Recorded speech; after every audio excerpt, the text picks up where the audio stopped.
ভারতের বুকের এক প্রাচীন মাটিতে যেখানে গঙ্গা ও গণ্ডক মিলে এক হন, যেখানে ভোরে বাজে শঙ্খ আর সন্ধ্যায় গর্জে ওঠে হাতির দল, সেখানে শুরু হয় এক অদ্ভুত মায়ার খেলা যার নাম সোনপুর মেলা।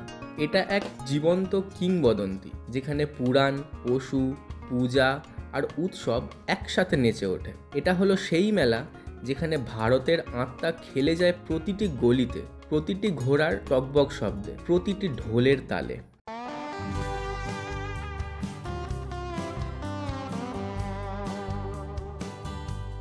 এশিয়ার অন্যতম প্রাচীন এবং বৃহত্তম পশু মেলা, যেখানে ঐতিহ্য মিশে যায় ধর্মে আর ব্যবসা মিশে যায় সংস্কৃতিতে। কার্তিক পূর্ণিমার দিন শুরু হয় এই মেলা। হাজার হাজার ভক্ত স্নান করেন গঙ্গা গণ্ডকের মোহনায় এবং যান প্রাচীন হরিহরনাথ মন্দিরে, যা বিশ্বাস অনুযায়ী প্রভু রামচন্দ্র নির্মাণ করেছিলেন।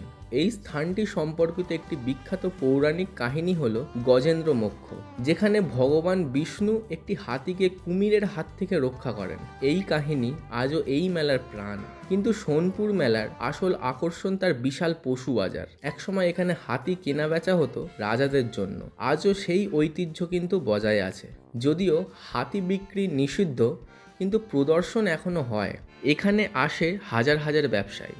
গরু, ছাগল, উট, এমনকি কুকুর ও পাখির কেনাবেচাও হয় এখানে। এটি ভারতের গ্রামীণ অর্থনীতির এক বিরল ঝলক। এটা শুধুই পশুর মেলা নয়, এটি একটি সাংস্কৃতিক উৎসব। লোকনৃত্য, পুতুল নাচ, সার্কাস, নাটক দর্শনার্থীদের জন্য অফুরন্ত আনন্দ দেয়। মেলার পথে হাঁটলেই চোখে পড়বে রকমারি দোকান, হস্তশিল্প, মাটির খেলনা, চুড়ি, দেশি খাবার আর নানা পদের জিনিস। গ্রামীণ ভারতের প্রাণ যেন এখানে ধরা পড়ে। আজকের দিনে মেলায় যুক্ত হয়েছে আধুনিক সুবিধাও। সুইস কটেজ, বিহার সরকারের পর্যটন সুবিধা, নিরাপত্তা ও পরিষ্কার পরিচ্ছন্নতার দিকেও রাখা হয়েছে বিশেষ নজর। সোনপুর মেলা কেবল একটি মেলা নয়, এটি এক সংস্কৃতির মিলনস্থল, আধ্যাত্মিকতা, ব্যবসা ও বিনোদনের এক মহোৎসব।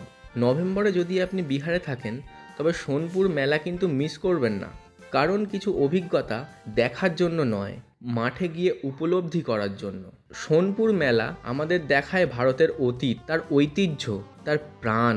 কিন্তু ভবিষ্যতের পথে হাঁটতে গেলে আমাদের জানতে হবে যে প্রযুক্তি আমাদের আগামী দিন গড়ে দিচ্ছে, তার ভিতরেও কত রহস্য লুকোনো। তুমি কি কখনো ভেবেছো পারমাণবিক বিদ্যুৎ কেন্দ্রের টাওয়ারগুলি সব একই রকম ঘন্টার মতো আকারের হয় কেন? শুধুই ডিজাইন, নাকি বিজ্ঞানের এক অসাধারণ কৌশল? এই চমকপ্রদ উত্তর জানতে সাবস্ক্রাইব করুন আর চোখ রাখুন পরবর্তী ভিডিওতে। ইতিহাসের মাটি থেকে উঠে এবার যাওয়া যাক বিজ্ঞানের জগতে। আমাকে এতক্ষণ সময় দেওয়ার জন্য অসংখ্য ধন্যবাদ।